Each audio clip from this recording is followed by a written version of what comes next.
Friends, मैं संतोष कुमार यादव आप सभी का इस ऑनलाइन सेशन में स्वागत करता हूं।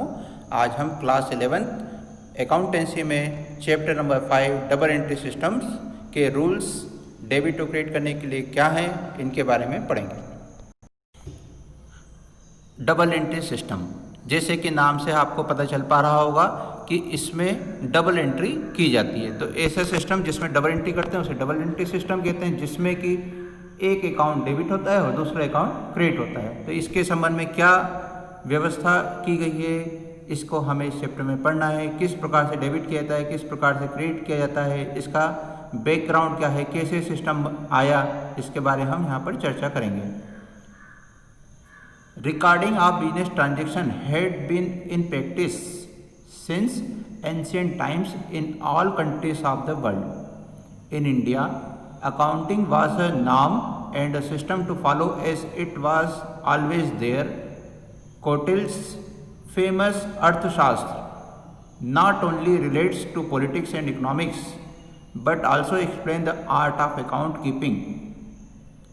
Written in 4th century BC, the book gives details about account keeping, methods of supervising and checking of accounts, and also about the distinction between capital and revenue, income and expenditure etc. तो इस paragraph में हमने देखा कि दुनिया में बहुत पुराने समय से बिजनेस ट्रांजैक्शंस की रिकॉर्डिंग का कार्य किया जा रहा है। भारत देश में भी यह कार्य बहुत पहले से किया जा रहा है। हमारे पास में कौटिल्य का, या जिसे हम चाणक्य भी कहते हैं, या विष्णुगुप्त भी जिनका नाम है, उनके द्वारा लिखा गया एक ग्रंथ है अर्थशास्त्र, जिसमें कि उस दौर की पॉलिटिक्स और इकोनॉमिक्स का उन्होंने वर्णन किया है।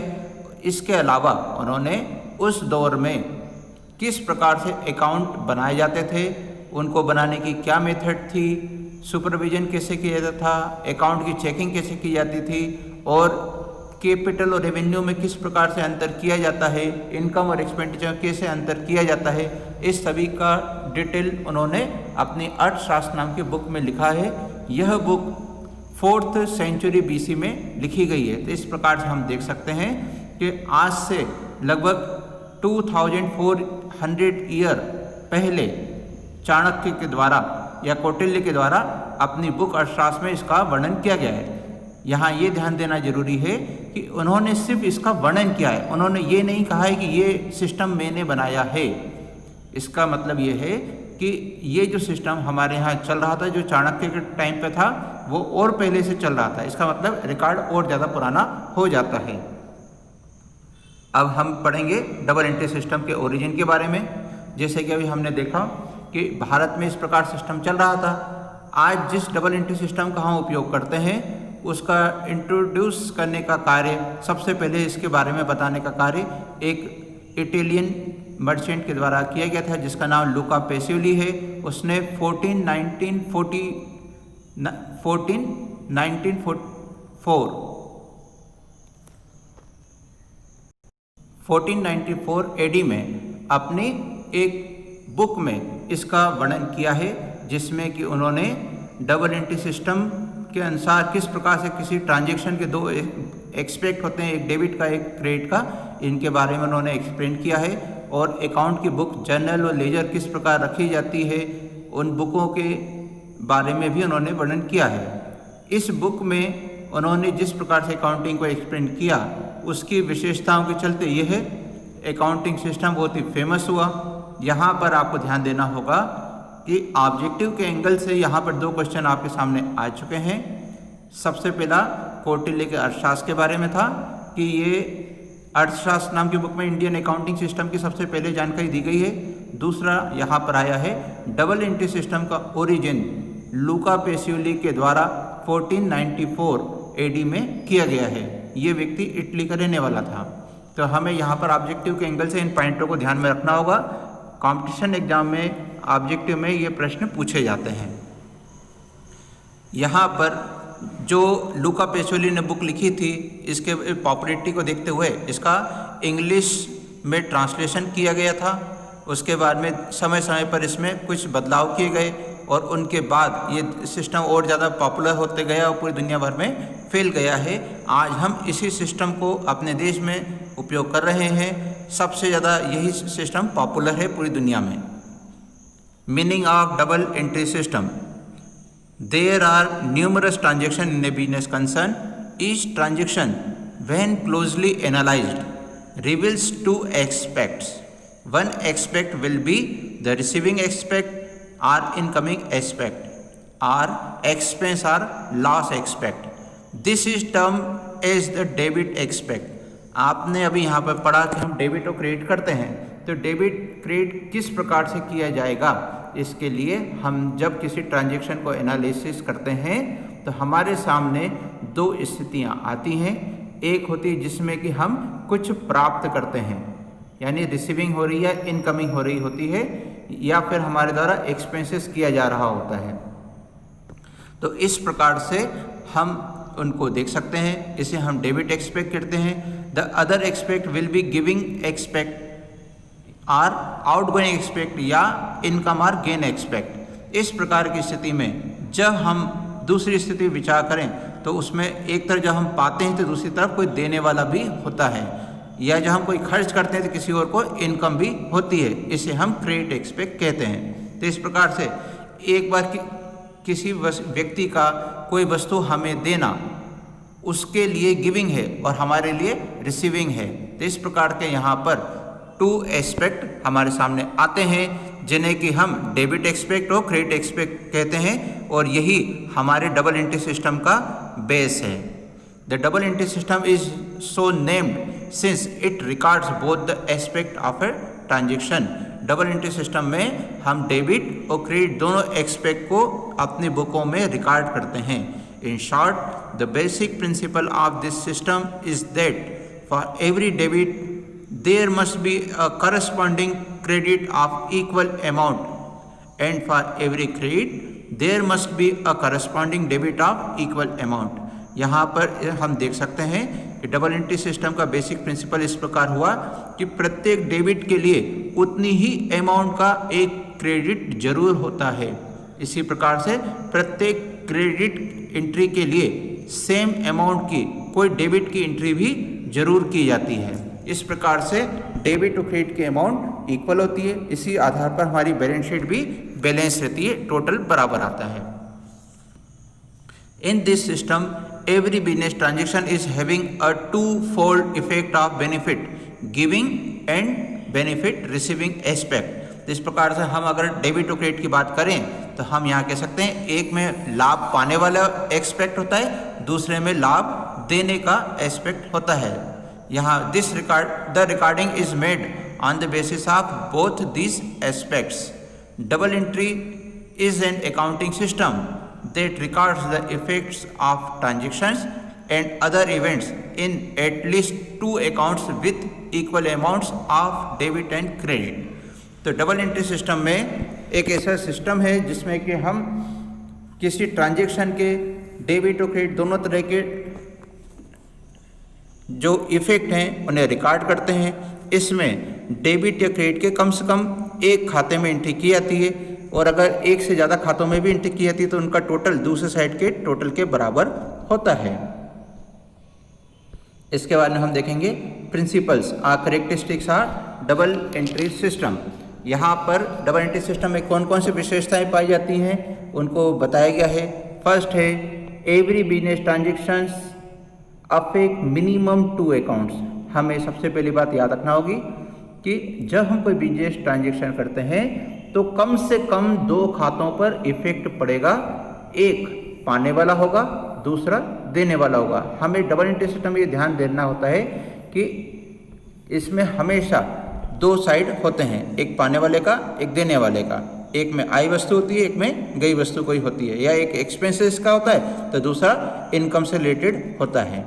इस प्रकार से कम दो इफेक्ट इसमें जरूर पड़ेंगे दो अकाउंट पर। इसके बाद में है second point recording of both personal and impersonal aspect. इस सिस्टम में हम पर्सनल और इम्पर्सनल दोनों तरह के प्रभावों का रिकॉर्डिंग करते हैं।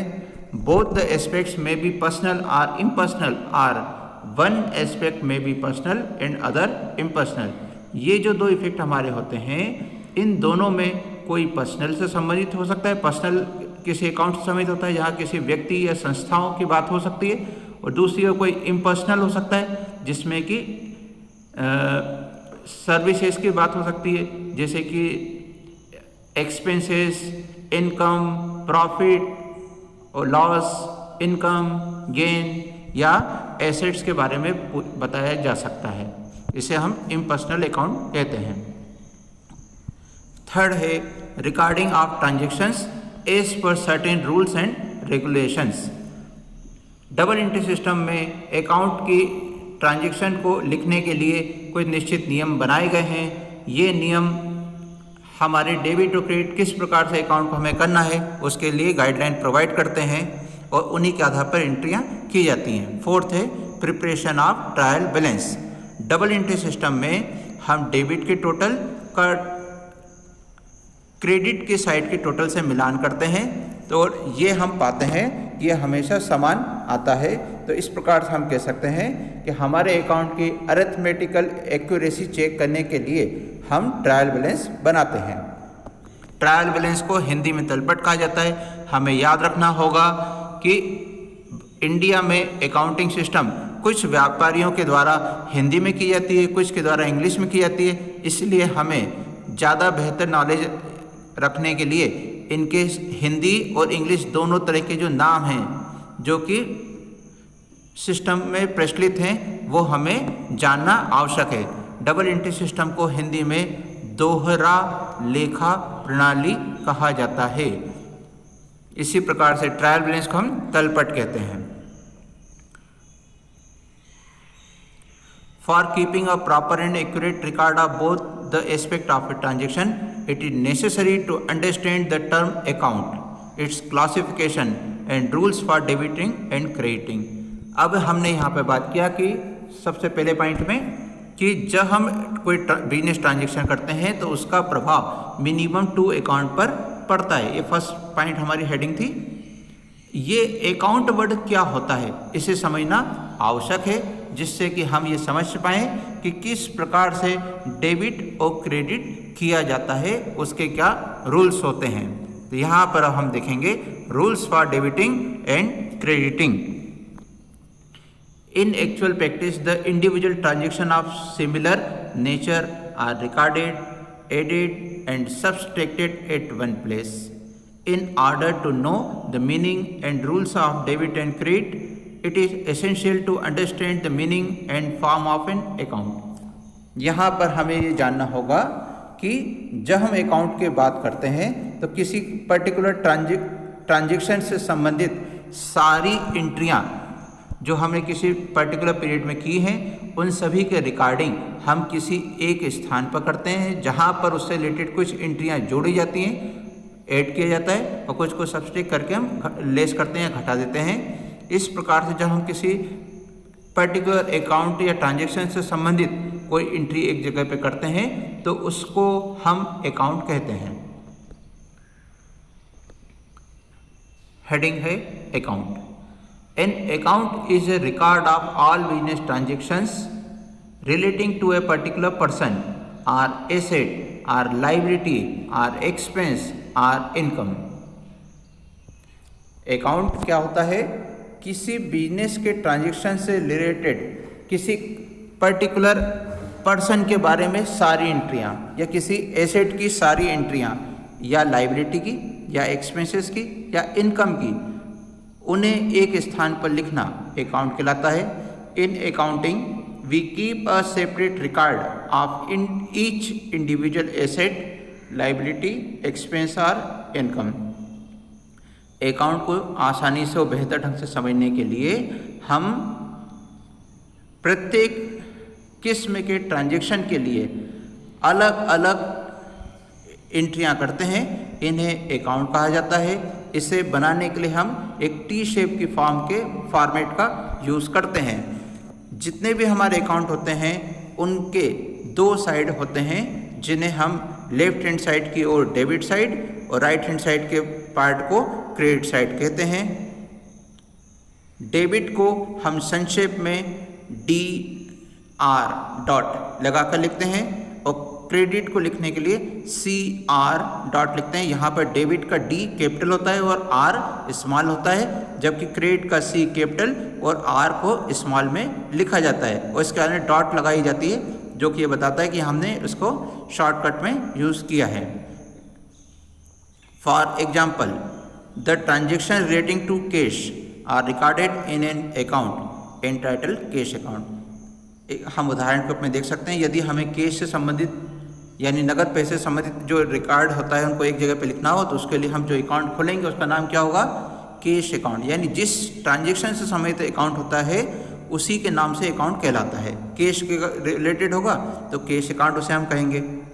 Feature of an account, account की विशेषता क्या होती है?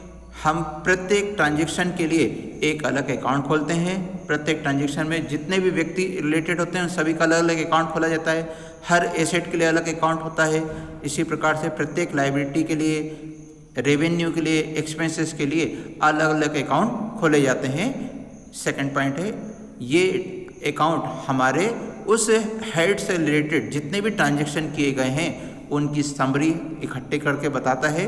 और ये इस प्रकार से हम थर्ड पॉइंट देख सकते हैं, it is a well organised statement. इस प्रकार से पूरे वर्ष भर की जानकारी हमें एक ही स्थान पर मिल जाती है। इस प्रकार से हम उससे समरी में रिजल्ट निकाल सकते हैं। अकाउंट को बनाने के लिए उसका प्रोफार्मा यहाँ पर दिया गया है। लेजर बुक में अकाउंट बनाए जाते हैं, यानी अकाउंट लेजर में बनते हैं, यानी खाता बही में। तो इसको बनाने के लिए जो फॉर्मेट होता है वो इस प्रकार का होता है। दो साइड हैं डेबिट के और क्रेडिट के। लेफ्ट हैंड की ओर डेबिट लिखते हैं, राइट हैंड की ओर क्रेडिट लिखा जाता है। डेबिट की ओर 4 कॉलम बनाए जाते हैं, क्रेडिट की ओर भी 4 कॉलम बनाते हैं। दोनों कॉलम के नाम सेम होते हैं। तो हम देख सकते हैं लेफ्ट हैंड की ओर डेबिट साइड में पहले कॉलम का नाम है डेट, जिसमें कि हम ट्रांजेक्शन करने की डेट को लिखते हैं। सेकंड कॉलम होता है पर्टिकुलर्स, जहां पर जिस ट्रांजेक्शन को हम लिखने जा रहे हैं उसके अलावा दूसरा जो ट्रांजेक्शन इन्वॉल्व था, यानी सेकंड एस्पेक्ट वाला अकाउंट है जो, उसका नाम यहाँ लिखा जाता है। इसका में थर्ड कॉलम का नाम है J.F. ये एक शॉर्टकट है जिसका फुल फॉर्म होता है जर्नल फोलियो, यानी कि जर्नल के पेज नंबर की संख्या को यहाँ पर लिखा जाता है।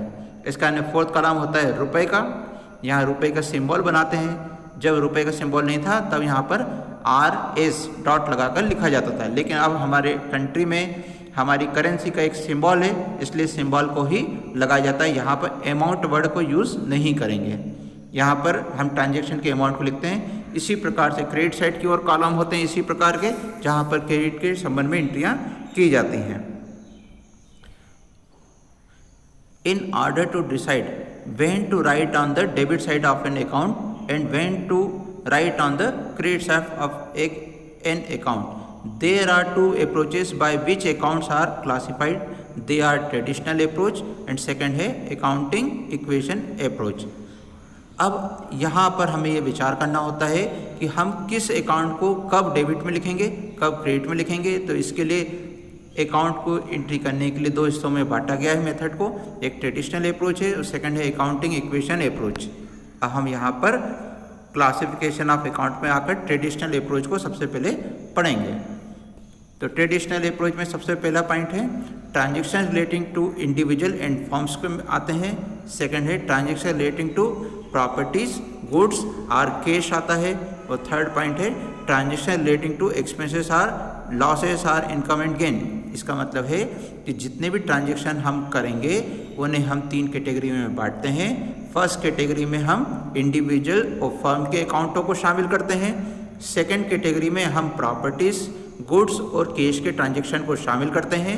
इसके बाद में थर्ड कैटेगरी में हमारे द्वारा एक्सपेंसेस, लॉसेस, इनकम और गेन को शामिल किया जाता है। इस प्रकार से हम सारे ट्रांजेक्शन को कितने भागों में बांट देंगे?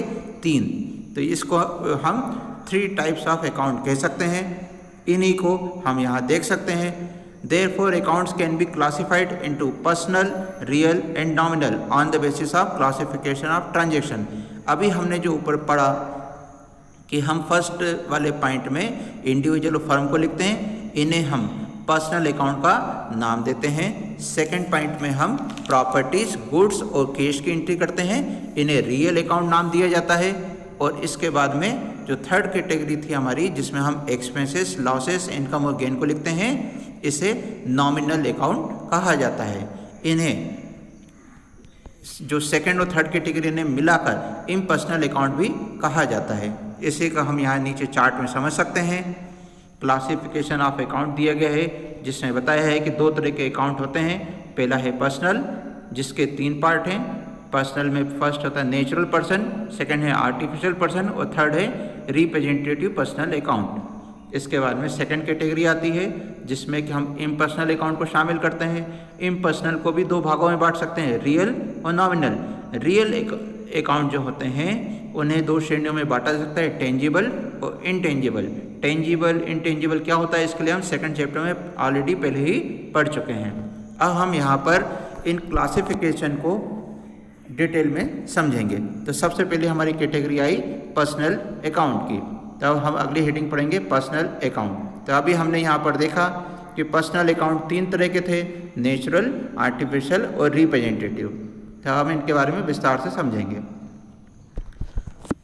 Personal accounts recording transactions related to a person और group of persons are known as personal accounts. इसका मतलब ये हुआ कि जब हम किसी पर्सन को या ग्रुप ऑफ पर्सन्स के संबंध में ट्रांजेक्शन्स को लिखते हैं तो उन्हें पर्सनल अकाउंट कहा जाता है। ये अकाउंट डेबिट या क्रेडिट के संबंधित हो सकते हैं। इन्हें हम 3 श्रेणियों में बांटते हैं। फर्स्ट है natural personal account. Natural personal यानी कि जिंदा व्यक्ति को इसमें शामिल किया जाता है। These accounts are which relate to individual. An account recording transactions related to an individual human being is termed as a natural personal account. Example के लिए, जैसे कि मैं आपका शिक्षक एक जीवित व्यक्ति हूँ, इसलिए मुझे इंडिविजुअल नेचुरल पर्सनल अकाउंट में शामिल किया जाएगा। आप भी जीवित व्यक्ति हैं, इसलिए आपके जो नाम का अकाउंट बनेगा उसे भी नेचुरल पर्सनल अकाउंट में शामिल किया जाएगा। इसी प्रकार से हम दूसरे व्यक्तियों को भी देख सकते हैं, यानी प्रत्येक जीवित व्यक्ति या व्यक्तियों के समूह को इसमें शामिल किया जाता है। तो जो जीवित व्यक्ति हैं वो आएंगे नेचुरल पर्सनल अकाउंट में।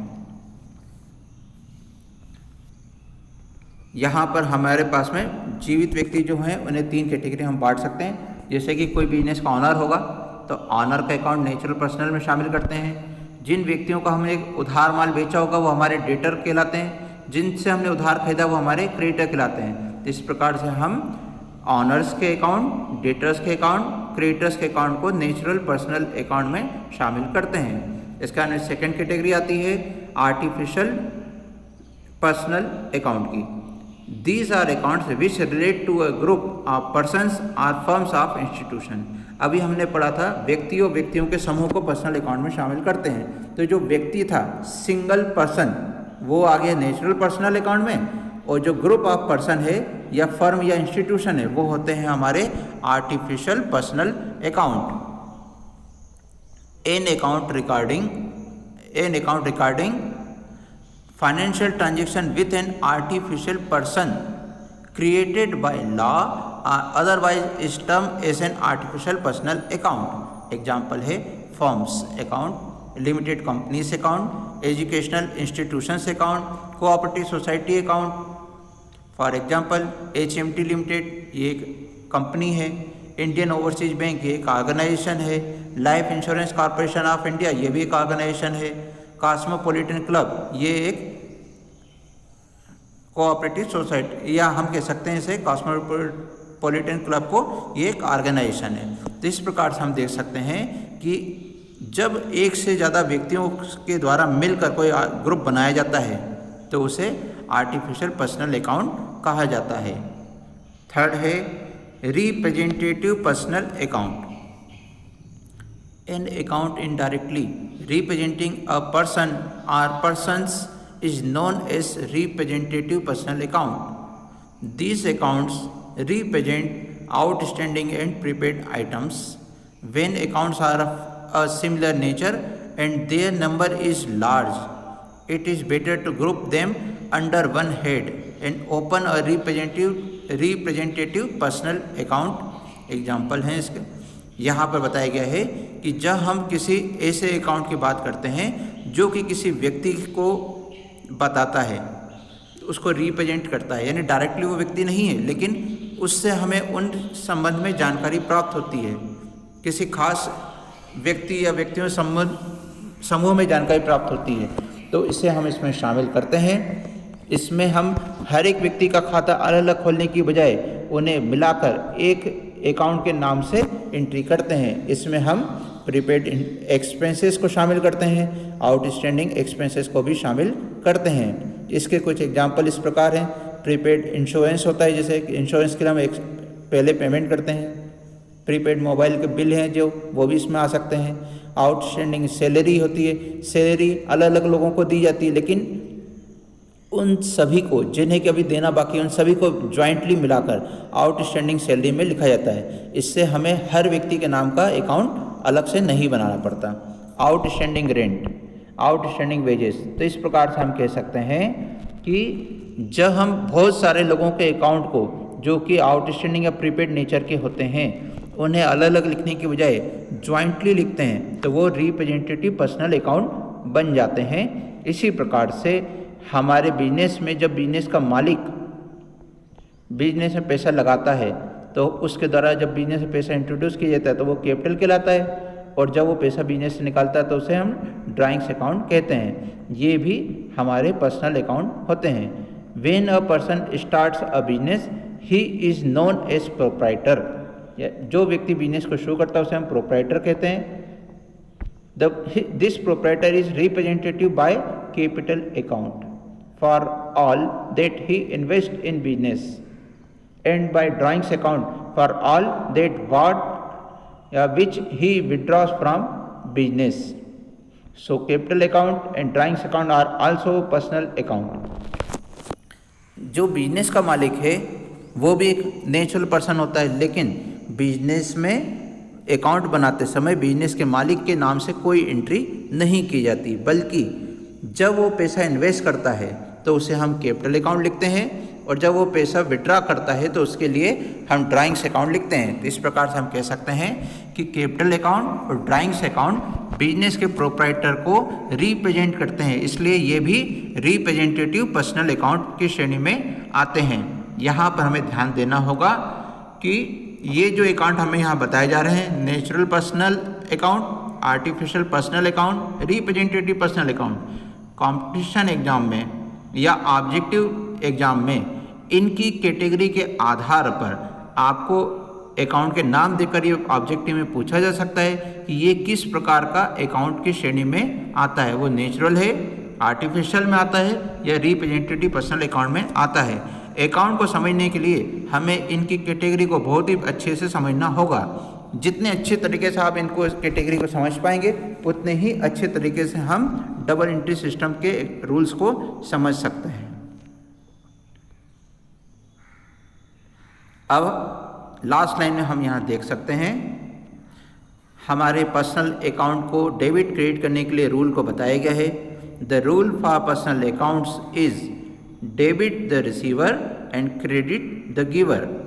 तो पर्सनल अकाउंट यानी व्यक्तिगत खातों के लिए डेबिट क्रेडिट का नियम इस प्रकार है कि पाने वाले व्यक्ति को डेबिट किया जाता है और देने वाले को क्रेडिट करते हैं। इसे अपने कॉपी में हम अलग से नोट बनाकर लिख लेंगे, क्योंकि हमें जब अगले चैप्टर पढ़ना होंगे तो हमें इस रूल की ज़रूरत पड़ेगी। इसके बाद में अब हम पढ़ेंगे इम्पर्सनल अकाउंट के बारे में। इम्पर्सनल अकाउंट के बारे में अभी हमने ऊपर चार्ट में देखा है कि इसे दो कैटेगरी में बांट सकते हैं। फर्स्ट होते हैं रियल अकाउंट की और सेकंड होती नॉमिनल अकाउंट की। तो पहले हम रियल अकाउंट के बारे में पढ़ेंगे। तो जैसा कि भी हमने ऊपर पढ़ा था कि इसमें प्रॉपर्टीज़ और एसेट्स को शामिल किया जाता है, कैश को भी शामिल करते हैं। तो ऐसे बिजनेस कंसर्न जो कि किसी प्रॉपर्टी या एसेट के मालिक होते हैं तो उनके लिए उनकी प्रॉपर्टी रियल अकाउंट में आती है। ये जो एसेट होती हैं वो दो प्रकार की कैटेगरी में बांटी जा सकती हैं। जिन्हें फर्स्ट कैटेगरी होती है टेंजिबल रियल अकाउंट की और सेकंड होती है इनटेंजिबल रियल अकाउंट के बारे में, क्योंकि हमारी एसेट भी दो प्रकार की थी, टेंजिबल एसेट और इनटेंजिबल एसेट। टेंजिबल का मतलब होता है जिन्हें आँखों से देखा और छुआ जा सकता हो, यानी मूर्त वस्तुगत खाते या वास्तविक खाते। रियल अकाउंट को हिंदी में हम वस्तुगत खाता या वास्तविक खाता भी कहते हैं। तो टेंजिबल रियल अकाउंट में कौन कौन से आएंगे?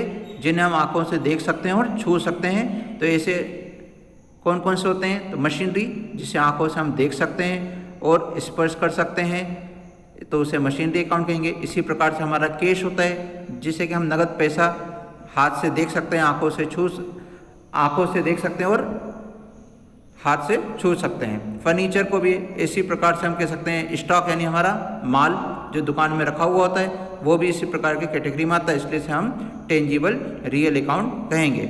सेकंड कैटेगरी होती है इनटेंजिबल रियल अकाउंट की। इसमें उन अकाउंट को शामिल किया जाता है जो बिजनेस के लिए एसेट का कार्य करते हैं, जिन्हें सेल भी किया जा सकता है, लेकिन जिन्हें हम आँखों से न तो देख सकते हैं और न ही अपने हाथ से स्पर्श कर सकते हैं, लेकिन इनकी कीमत को मुद्रा के रूप में, मनी की फॉर्म में कैलकुलेट किया जा सकता है, उन्हें इसमें शामिल करते हैं। इनके एग्जाम्पल इस प्रकार हैं। गुडविल अकाउंट, गुडविल को हिंदी में ख्याति कहते हैं। पेटेंट, अंग्रेजी वर्ड है, हिंदी में भी यही कहा जाता है। ट्रेडमार्क अकाउंट, कॉपीराइट अकाउंट, इस प्रकार से हमारे रियल अकाउंट होते हैं। तो हम अब यहाँ देख सकते हैं कि रियल अकाउंट के लिए रूल हमें यहाँ पे बताया गया है। लास्ट लाइन में आप देख सकते हैं, the rule for real accounts is debit what comes in and credit what goes out. तो रियल अकाउंट यानी कि हमारे वास्तविक खाते या वस्तुगत खाते को डेबिट क्रेडिट करने का नियम इस प्रकार हुआ कि व्यापार में आने वाली वस्तु या संपत्ति को डेबिट किया जाना चाहिए और व्यापार से जो वस्तु जाती है या जो संपत्ति बाहर जाती है उसे क्रेडिट किया जाना चाहिए।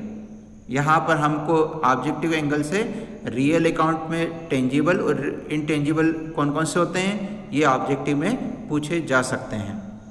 इसके बाद में थर्ड कैटेगरी आती है नॉमिनल अकाउंट की। तो नॉमिनल अकाउंट यानी नाम मात्र के खाते, इसे आय व्यय के खाते भी कहा जाता है। इन खातों का कोई वास्तविक रूप नहीं होता, इनका न कोई आकार होता है, न कोई प्रकार होता है, न कोई रंग होता है, न रूप होता है। इसमें हम इनकम, एक्सपेंसेस, गेन और लॉस को शामिल करते हैं। A separate account is maintained for each head like expenses, loss, gain and income. हम सभी प्रकार के ट्रांजैक्शंस के लिए एक अलग से नाम लेकर उनका अकाउंट खोलते हैं। इसमें एक्सपेंसेस में जितने एक्सपेंस होंगे सभी के नाम से अलग अलग अकाउंट खुलेगा। इसी प्रकार से लॉस का, गेन का और इनकम का भी खाते खोले जाते हैं। एग्जाम्पल इसके इस प्रकार होंगे, वेजेस का account, rent account, commission account, interest received account. इस प्रकार के नॉमिनल अकाउंट के कुछ एग्जाम्पल हैं। इसके अलावा सेल्स अकाउंट, परचेस अकाउंट, ये भी नॉमिनल अकाउंट होते हैं। यहाँ पर हम नॉमिनल अकाउंट को दो प्रकार के कैटेगरी में बांट सकते हैं। फर्स्ट होते हैं रेवेन्यू अकाउंट, जिसमें कि हमारे पास पैसा आता है। सेकंड होते हैं एक्सपेंसेस अकाउंट, जिसमें कि हम कोई से एक्सपेंडिचर करते हैं, पैसा खर्च करते हैं। इन्हें डेबिट क्रेडिट करने का रूल इस प्रकार है, debit all expenses and losses and credit all incomes and gain. Nominal account यानी नाम मात्र के खातों को डेबिट क्रेडिट करने का नियम इस प्रकार है कि व्यवसाय की, बिजनेस की जितने भी खर्च हैं या व्यय हैं या हानियां हैं, उन्हें हमें डेबिट करना चाहिए और जितने भी प्रकार के आय और लाभ हैं उन्हें क्रेडिट करना चाहिए। तो इस प्रकार से हमने अभी तीन प्रकार के खाते होते हैं, उन तीनों के संबंध में किस प्रकार से डेबिट और क्रेडिट किया जाना चाहिए उनके बारे में हमने पढ़ा है। अब हम यहाँ पर देख सकते हैं इसका समरी में किस प्रकार से रूल हमें बनाना चाहिए। यहाँ पर हमने अभी जो रूल पढ़े थे, इन्हें गोल्डन रूल्स ऑफ अकाउंटिंग कहा जाता है। तो ये भी ऑब्जेक्टिव के क्वेश्चन हो गया कि गोल्डन रूल्स ऑफ अकाउंटिंग क्या होती है। इन्हें आपको याद कर लेना चाहिए, क्योंकि जब हमारा अगले चैप्टर आएंगे जनरल एंट्री करने के लिए, तो वहाँ पर हमें जनरल एंट्री में डेबिट क्रेडिट करने के लिए अकाउंट के ट्रांजैक्शन को इसी प्रकार से कैटेगराइज करना होता है और इन्हीं रूल के अकॉर्डिंग उसकी एंट्रियाँ की जाती हैं। तो हमने एक बार फिर से इसको पढ़ के देख सकते हैं कि पर्सनल अकाउंट में हम रिसीवर को डेबिट करते हैं और गिवर को क्रेडिट करते हैं। रियल अकाउंट में व्हाट कम्स इन डेबिट होगा और व्हाट गोज आउट क्रेडिट होता है। इसी प्रकार से नॉमिनल अकाउंट में ऑल एक्सपेंसेस एंड लॉसेस को हम डेबिट करते हैं, जबकि इनकम और गेन को क्रेडिट किया जाता है। यहाँ पर हम इनके रूल्स को इस प्रकार से चार्ट के रूप में भी याद कर सकते हैं। तो हमारे पास में इन्हें याद करने के लिए दो स्थिति हो गई हैं। नेचर ऑफ अकाउंट को हम तीन कैटेगरी में बांट सकते हैं, पर्सनल, रियल, नॉमिनल। पर्सनल में डेबिट करने के लिए रिसीवर को डेबिट करेंगे, क्रेडिट में गिवर को क्रेडिट करेंगे। तो इस प्रकार से ये चार्ट हमारा जो ऊपर हमने अभी चार्ट देख रहे हैं उसी को इस प्रकार से भी प्रदर्शित किया जा सकता है। अब हम देख सकते हैं यहाँ पर हमारे पास में एक क्वेश्चन दिया गया है क्लासिफिकेशन ऑफ अकाउंट्स का, जिसमें हमें कहा है classify the following items into personal, real and nominal accounts. सबसे पहले हमें इस प्रकार से जो भी बिजनेस के ट्रांजैक्शन करके अकाउंट आते हैं इन्हें कैटेगरी वाइज छांटना सीखना होगा। तो इसके लिए हमारे पास में ये कुछ 15 अकाउंट के नाम दिए गए हैं और इन्हें कैटेगरी वाइज बांटने के लिए कहा गया है। तो ये हम कैसे बांट सकते हैं, इसके लिए अभी हमने पीछे तीनों तरह के अकाउंट के बारे में पढ़ा है कि किस प्रकार से हम उनकी कैटेगरी करते हैं। तो इसका आंसर इस प्रकार होगा, यहाँ आप चार्ट में देख सकते हैं और इन्हें हमारी थ्योरी में भी जो जानकारी दी गई थी उनके साथ में मैच करके समझ सकते हैं कि किस प्रकार से ये अकाउंट इस कैटेगरी में आते हैं। तो मूल रूप से हमारे 3 अकाउंट होते हैं, पर्सनल, रियल, नॉमिनल। तो हमें इसी कैटेगरी में उन्हें बांटना होगा। जब सब कैटेगरी पूछी जाएगी तभी सब कैटेगरी में उन्हें बांटा जाना चाहिए। इसके बाद हम देख सकते हैं एप्लीकेशन ऑफ रूल्स। क्वेश्चन है state the type of account and show which account will be debited और credited in case of following transactions. यहाँ पर हमसे पूछा गया है कि इसमें जो अकाउंट दिया गया है उसमें किस टाइप का वो अकाउंट उन्हें छांटिए और उसमें किस अकाउंट को डेबिट करना चाहिए, किसे क्रेडिट करना चाहिए, वो हमें बताना है। तो यहाँ पर सबसे पहले दिया हुआ है कैश विड्रॉन के बारे में।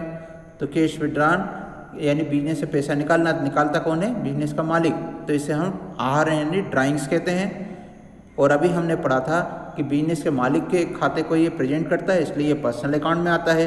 यहाँ ट्रांजैक्शन विड्रॉ करने का था और इसका नेचर है, इसमें बिजनेस का मालिक है जो वो रिसीवर है, इसलिए इसे हम क्या करेंगे, डेबिट करेंगे, क्योंकि वो पाने वाला है।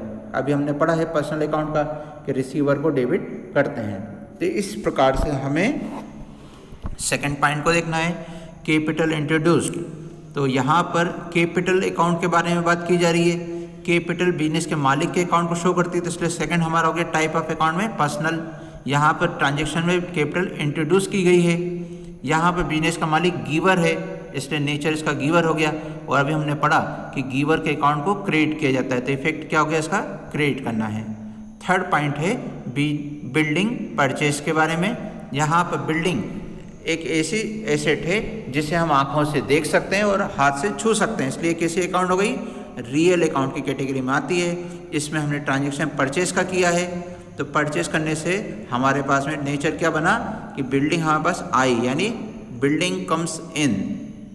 और अभी हमने सेकंड कैटेगरी पढ़ी थी रियल अकाउंट की, जिसमें व्हाट कम्स इन को डेबिट करते हैं, तो इसलिए इसका इफेक्ट क्या होगा, डेबिट होगा। तो यानी बिल्डिंग अकाउंट को हमें डेबिट करना है।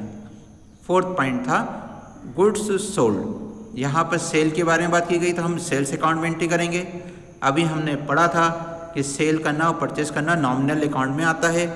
यहाँ ट्रांजैक्शन सोल्ड का किया था, तो यहाँ पर जो हमारे गुड्स थे वो बाहर की ओर जा रहे हैं, तो यहाँ पे नेचर है गोज आउट का। और हमने पढ़ा था व्हाट गोज आउट को क्रेडिट किया जाता है, तो इसलिए इसे हम क्रेडिट करेंगे। इसके बाद में है रेंट पेड के लिए। रेंट पेड यहाँ पे एक्सपेंसेस होता है रेंट, इसलिए इसे नॉमिनल अकाउंट कहेंगे। यहाँ ट्रांजैक्शन पेड का है और ये एक्सपेंस है, इस कारण से एक्सपेंसेस के अकाउंट डेबिट किए जाते हैं, इसलिए हम रेंट अकाउंट को डेबिट करेंगे। सिक्स्थ है इंटरेस्ट रिसीव्ड। इंटरेस्ट हमारा नॉमिनल अकाउंट होता है क्योंकि ये इनकम के बारे में होता है, तो इसका नेचर इनकम का है, इसमें हमने रिसीव किया है, तो इनकम के खाते क्रिएट किए जाते हैं, तो इसलिए इंटरेस्ट का अकाउंट क्रिएट किया जाना चाहिए। इस प्रकार से हम ट्रांजैक्शन को पढ़कर उनका नेचर को सबसे पहले समझते हैं और उसके नेचर को समझने के बाद उनका किस प्रकार का इफेक्ट पड़ा है ये पता किया जाता है। इसी आधार पर जर्नल एंट्रियाँ की जाती हैं। यहाँ पर हमने अभी पढ़ा ट्रेडिशनल अप्रोच के बारे में। अब हम अकाउंटिंग इक्वेशन अप्रोच के बारे में पढ़ेंगे। इसे मॉडर्न अप्रोच भी कहा जाता है। The accounting equation is a statement of equality between the debits and credits. Under accounting equation approach, rules of debit and credit depend on the nature of an account. For this purpose, all the accounts are classified into the following 5 categories under this approach. हमारे accounting equation approach के अनुसार हम accounts को 5 categories में बांटते हैं। ये category इस प्रकार हैं। फर्स्ट है एसेट्स के अकाउंट होते हैं, second capital account, third liability account, fourth में हम रेवेन्यू या इनकम के अकाउंट्स को शामिल करते हैं और फिफ्थ में एक्सपेंसेस और लॉसेस के अकाउंट को शामिल किया जाता है। If there is an increase और decrease in one account, there will be an increase and decrease in equal another account. जब हमारा कोई ट्रांजैक्शन होता है तो इन 5 में से ही किसी एक अकाउंट में इंक्रीज या डिक्रीज होती है और उतने ही अमाउंट की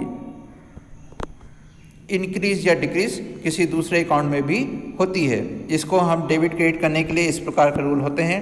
सबसे पहले एसेट्स अकाउंट के बारे में देखेंगे। एसेट्स अकाउंट में बताया है, डेबिट साइड की ओर देख सकते हैं फॉर्मेट में, वहाँ दिया है हम एसेट में डेबिट तब करते हैं जब इंक्रीज इन एसेट होती है और इसे हम रिकॉर्ड ऑन दिस साइड, यानी कि हमें एसेट में डेबिट साइड में एंट्री तब करनी चाहिए जब किसी एसेट की वैल्यू में इंक्रीज होती है। अब हम क्रेडिट साइड की ओर देखेंगे। क्रेडिट साइड की ओर में एसेट में एंट्री तब लिखी जाती है जब डिक्रीज इन एसेट होती है। तो हमने एसेट का रूल को देख लिया है कि एसेट में डेबिट साइड की ओर एंट्री हम कब करते हैं जब उसमें इंक्रीज होती है और एसेट में क्रेडिट में एंट्री तब होती है जब एसेट में डिक्रीज होती है। अब हमारा सेकंड अकाउंट आता है कैपिटल अकाउंट। इसको भी हम फॉर्मेट में देखकर आसानी से समझ सकते हैं। कैपिटल यानी पूंजी के खाते, बिजनेस का मालिक बिजनेस में जो पैसा लगाता है उसे कैपिटल कहते हैं। इसके डेबिट और क्रेडिट साइड में एंट्री कैसे की जाएगी आप कॉलम में देख सकते हैं। जब डेबिट साइड की ओर देखेंगे, डेबिट साइड में कैपिटल की एंट्री हम तब लिखते हैं जब हमारे कैपिटल में कमी हो जाती है, यानी बिजनेस से पैसा निकाल लिया जाए, और क्रेडिट साइड में एंट्री हम तब लिखते हैं जब हमारे कैपिटल में इंक्रीज होती है। इसके बाद में लायबिलिटीज अकाउंट है। इसका नियम कैपिटल अकाउंट के जैसा ही है। लायबिलिटी अकाउंट में एंट्री हम तब लिखते हैं जब लायबिलिटी में किसी प्रकार की डिक्रीज होती है तो उसे डेबिट किया जाता है, और जब हमारी लायबिलिटी में इंक्रीज होती है तब हम उसे क्रेडिट साइड की ओर लिखते हैं। फोर्थ है रेवेन्यू या इनकम का अकाउंट। इसका नियम भी इसी प्रकार से होता है कि जब हमारे रेवेन्यू या इनकम अकाउंट में डिक्रीज होती है तो उसे डेबिट किया जाता है, और जब हमारे रेवेन्यू या इनकम के अकाउंट में इंक्रीज होती है तो हम उसे क्रेडिट करते हैं।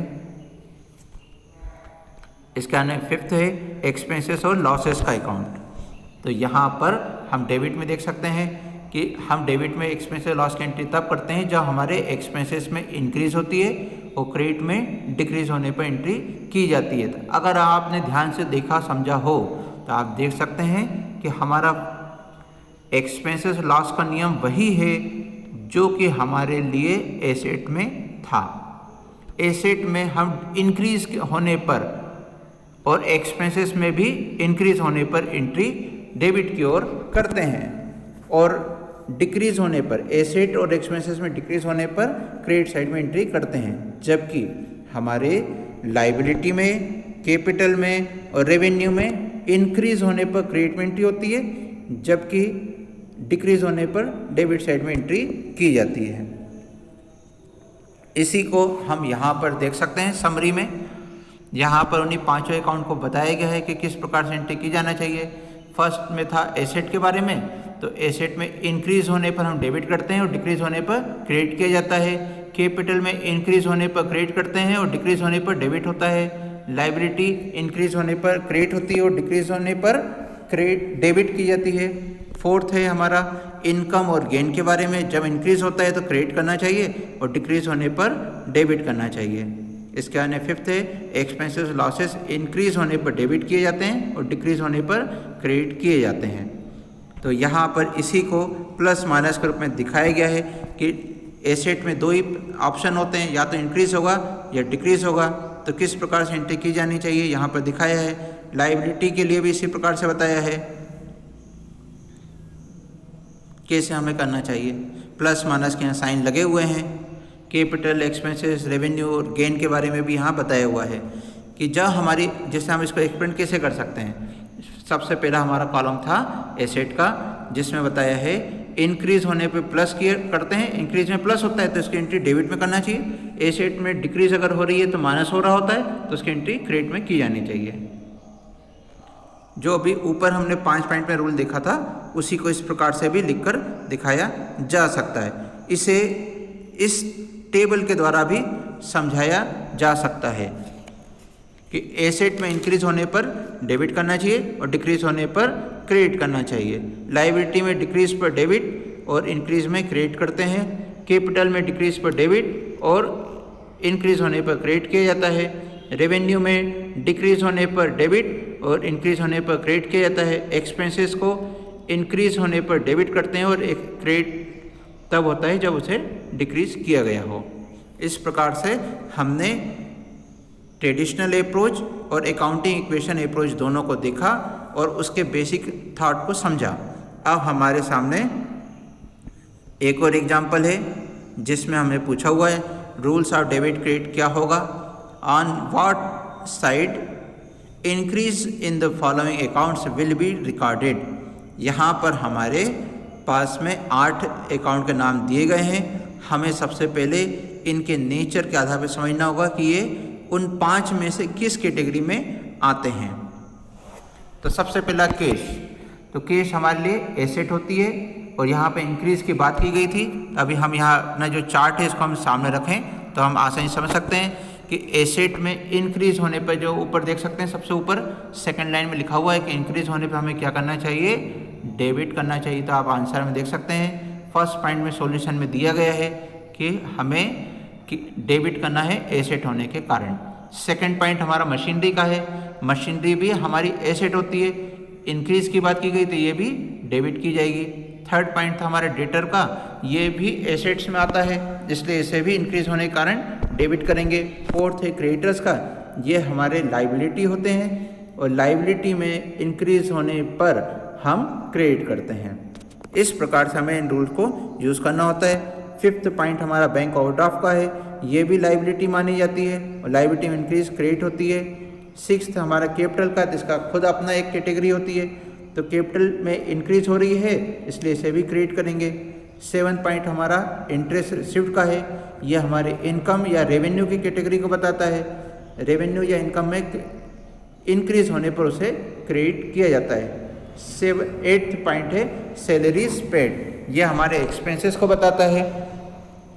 तो एक्सपेंसेस में इंक्रीज होने पर डेबिट करने का नियम होता है। इस प्रकार से इनकी एंट्री की जानी चाहिए।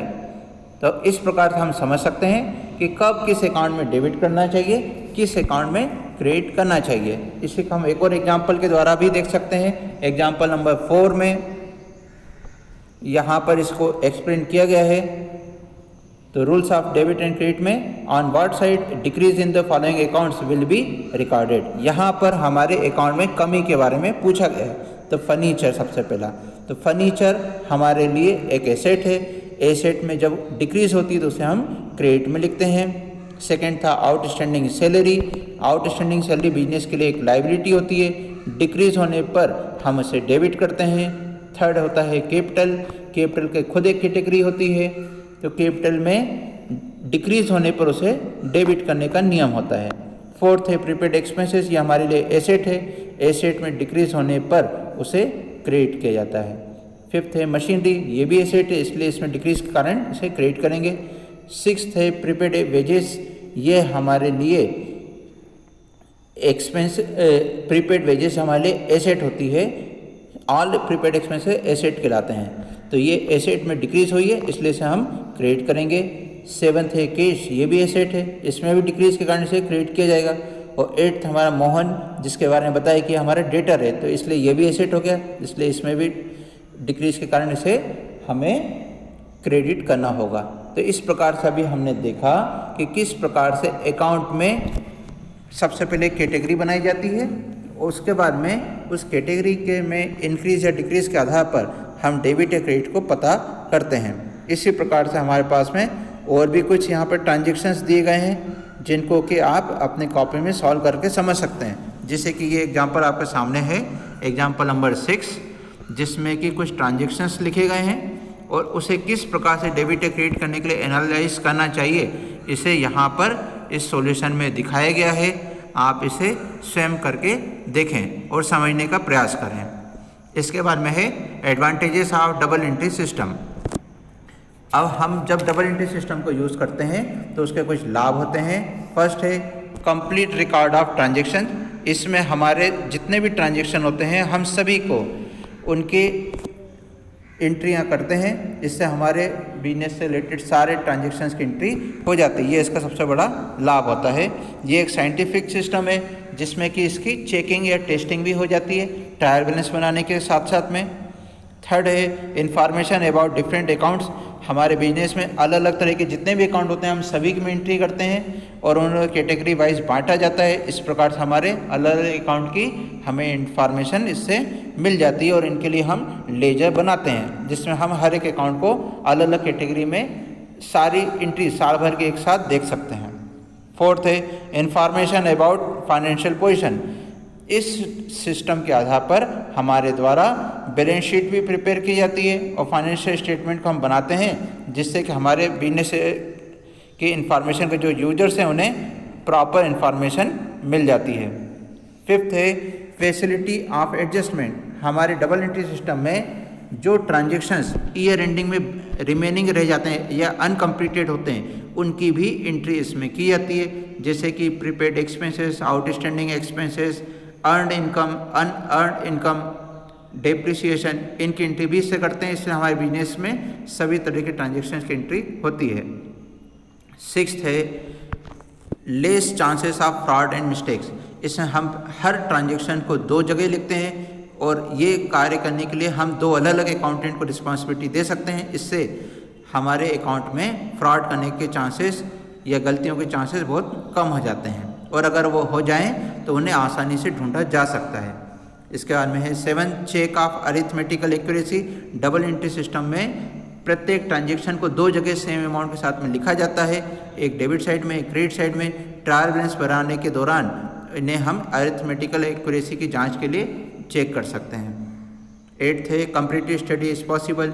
इसमें एक बार अकाउंट बनाने के लिए जो हम रूल अप्लाई करते हैं वो पहले से प्री डिफाइंड हैं, इसलिए हम अकाउंट की कंपैरेटिव स्टडी भी कर सकते हैं।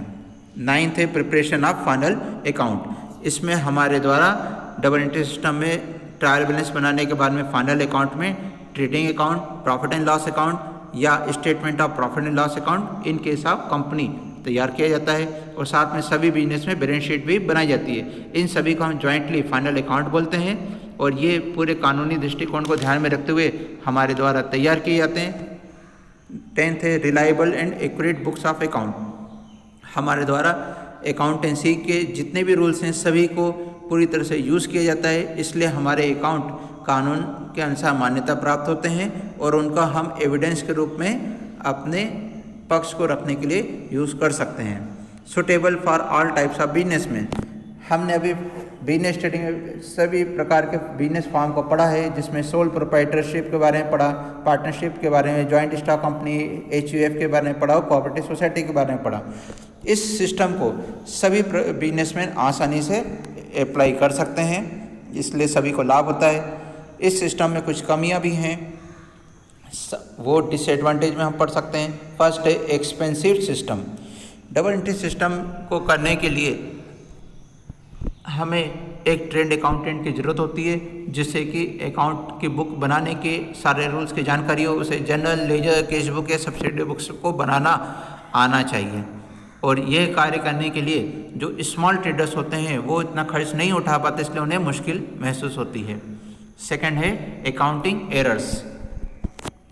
इस सिस्टम में हम अरिथमेटिकल एक्यूरेसी की जांच तो ट्रायल बैलेंस से कर सकते हैं, लेकिन कई ऐसे अकाउंटिंग एरर होते हैं जिनकी की जांच ट्रायल बैलेंस से नहीं हो पाती, जैसे कि हमारे errors of commission, errors of omission, errors of principle and compensating errors. इस प्रकार के कुछ एरर्स हैं जो कि ट्रायल बैलेंस से पता नहीं चलते। थर्ड है need practical knowledge and expertise. हमने अभी पढ़ा कि कई प्रकार के अकाउंट होते हैं, जैसे हमने कि पर्सनल अकाउंट में भी पढ़ा कि उसमें 3 कैटेगरी थी, रियल अकाउंट में भी 2 अलग अलग कैटेगरियां हैं। इस प्रकार से उन्हें किस प्रकार से की कैटेगरी में बांटा जाना चाहिए, ये बहुत ही अच्छी प्रैक्टिकल नॉलेज हासिल करने वाला व्यक्ति ही अच्छे ढंग से कर पाता है। जिन लोगों ने अच्छे से अकाउंट की प्रैक्टिस नहीं की है वो इस बात में गलती कर देते हैं और हमारे अकाउंट ठीक ढंग से नहीं बन पाते। तो इस प्रकार हमने देखा कि हर जगह पर कुछ न कुछ कमियां होती हैं। अगर हम उन कमियों से बचने के लिए पूरी सावधानी रखते हैं तो हम अपने अकाउंट को एरर फ्री कर सकते हैं। फिर भी कुछ तकलीफ़ों का हमें सामना करना पड़ सकता है। तो इस प्रकार से हमारा डबल एंट्री सिस्टम का जो चैप्टर है इसकी थ्योरी कंप्लीट होती है। इसके बारे में हमारे बुक में एक्सरसाइज दी गई है जहाँ पर NCERT के क्वेश्चंस दिए गए हैं, जिसमें उनके सॉल्यूशंस भी अवेलेबल हैं, जिन्हें कि हम यहाँ पर देख सकते हैं। अलग अलग कैटेगरी वाइज इसे सॉल्व करके यहाँ पर दिखाया गया है। इसकी PDF बुक आपको पहले ही दी जा चुकी है। आप इसकी मदद से इन क्वेश्चंस को सॉल्व करें और इनकी प्रिपरेशन करें।